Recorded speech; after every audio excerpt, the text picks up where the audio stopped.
5 থেকে 7 দিনের ভিতরে এই বিচার কার্য সমাপ্ত হবে এবং সর্বোচ্চ শাস্তি নিশ্চিত করা হবে। ধর্ষণের মাত্রা বা ধর্ষণের অবস্থার সংখ্যা, এটা ঘটনা, এটা আমাদের সহ্য সীমার বাইরে চলে যাচ্ছে। তো আমরা কি করতে পারি? সরকার হিসেবে আমরা করতে পারি যে তার আইনানুগ ব্যবস্থা এবং বিচারিক ব্যবস্থাটা নিশ্চিত করা।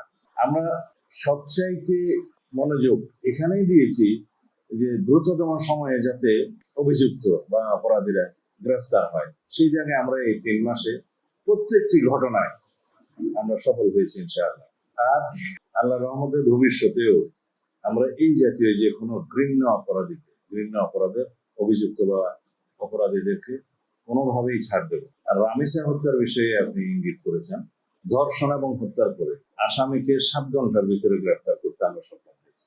আদালতে স্বীকারোক্তিমূলক জবানবন্দি দিয়েছে, সাথে সাথে একদিনের মধ্যে সেই 164 স্টেটমেন্টে তার সহযোগী অপরাধী হিসেবে তার স্ত্রীকেও, তার নামও এসছে, তাকেও গ্রেফতার করা হয়েছে। আমরা খুব দ্রুততার সাথে আদালতের অনুমতি নিয়ে ডিএনএ টেস্ট করিয়েছি। সেই টেস্ট 3 দিনের সময় লাগে, 3 দিনের মধ্যে সেটা সমাপ্ত হয়েছে। রিপোর্ট কালকে বিকেলে জমা হয়েছে। পোস্টমর্টম রিপোর্টটা আমরা হাতে পেয়েছি ইতিমধ্যেই। এগুলো সব একসাথে করে কম্পাইল করে চার্জশিট প্রণয়নের কাজটা কালকে রাতের মধ্যে সমাপ্ত হয়েছে। আজকে দিনে আদালতে সেটা সুপর্দ করা হবে, হয়তো ইতিমধ্যে হয়ে গেছে। এবং আদালত এর মধ্যে ছুটিতে যাবে, আপনারা অনেকে জানেন। কিন্তু এই বিশেষ আদালতটা ছুটি মাননীয় চিফ জাস্টিস বাতিল করার চিন্তা করছেন। এখনো হয়েছে কিনা আমি জানি না, এটা আইন মন্ত্রণালয় ডিল করছে।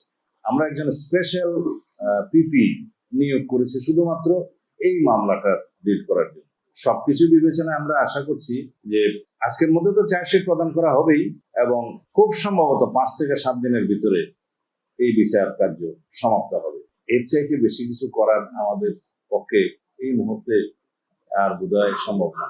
আমরা আশা করি আদালতের বিষয়ে আমরা বিস্তারিত বলতে পারবো না, সেটা আমাদের এখতিয়ার নাই।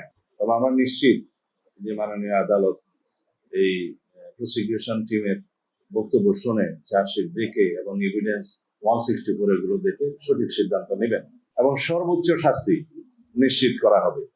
আমরা যেহেতু আদালতের বিষয়টা প্রকাশ্যে বলতে পারি না যে তাকে এই সাজা দেয়া হবে, তবে আমরা এইটুকু বলি যে এই অপরাধীর সর্বোচ্চ সাজা নিশ্চিত করার জন্য যা যা করা দরকার আমরা সেটা আমাদের পক্ষ থেকে করবো ইনশাআল্লাহ।